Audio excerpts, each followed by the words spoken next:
Hey everybody, welcome back to another 5-minute Bible study. Today we are in Deuteronomy chapter 5. So let's jump in. Free PDF. You can get it for free on our website. There is a link down in the description. When did the events of Deuteronomy chapter 5 take place? Well, Moses' speeches that are recorded in Deuteronomy were given immediately after the Israelites' 40 years of wandering in the wilderness. They're just about to go into the land of Canaan and cross the Jordan River, but before that, Moses needs to talk to them. This would be approximately 1450 BC. Our characters are also going to remain the same. We've got the Israelites and Moses. The Israelites are the descendants of Abraham, Isaac, and Jacob, and they've grown into a really large nation. Then Moses, who is nearing the end of his life, he's actually not far from dying, but he's the leader, or has been the leader of the Israelites as they've made their way from Egypt to the borders of Canaan. And then looking down at our map, we are, as I mentioned, on the east side of the Jordan River. Deuteronomy chapter 1 verse 5 tells us that Moses spoke the words recorded in Deuteronomy in Moab, probably on the plains of Moab near Mount Pisgah, and you can see Moab and Mount Pisgah on the map. As far as chapter 5, I've only got one section that I've kind of labeled everything underneath. It's verses 1 through 33. Moses recounts the 10 commandments that were given at Mount Sinai. So Moses summons all of the people to him in chapter 5, and he began to remind them of the events that occurred at Mount Sinai nearly 40 years earlier that you can read about in the book of Exodus. God appeared on Mount Sinai, also known as Mount Horeb. You can see that on the map as well.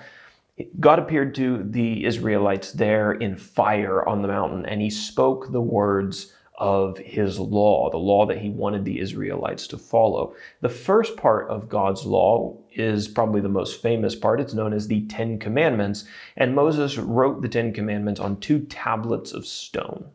Many of you probably had to memorize the 10 Commandments when you were younger, but I will read them off. Here are the 10 Commandments. Number 1, the Israelites were not to make idols. Number 2, they were not to worship other gods. Number 3, they were not to take the Lord's name in vain.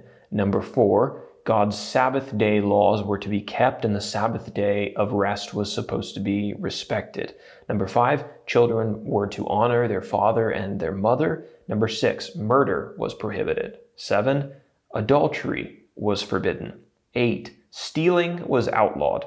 9, the Israelites were not to give false testimony in court, or they weren't to lie about somebody, also known as bearing false witness. Number 10, the Israelites were not to covet their neighbor's property or possessions. So those are the 10 commandments.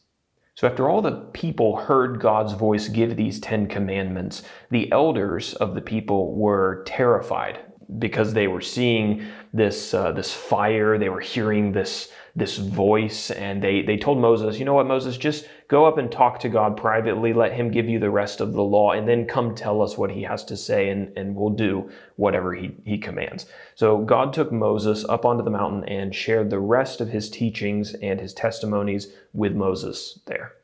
When Moses came off the mountain several days later, he taught the people all of God's commandments and how God wanted them to live. And he told the people that they would be blessed and that God would give them the land of Canaan to live in if they obeyed him. Right? So here in Deuteronomy chapter 5, nearly 40 years later, Moses is reminding the people of this agreement, of God's promise of blessing if they'll be obedient, so that as they enter the land of Canaan and make it their home, they will continue in walking with God and doing what he wanted them to do and being the people he wanted them to be.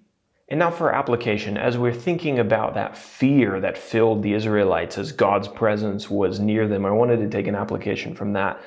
We need to have a sense of reverence as we approach God in worship, in prayer, anytime that we approach him. Now, as disciples of Jesus's, we don't need to fear God in the sense that the Israelites did, a fear that God would destroy them, that he would break out against them, according to verse 25. But there should be a healthy amount of reverence present anytime we approach God. As we discussed in the last chapter, God is an approachable and loving Father, yes, but his merciful disposition to us doesn't diminish the fact that he is also a consuming fire. Hebrews chapter 12, verse 29.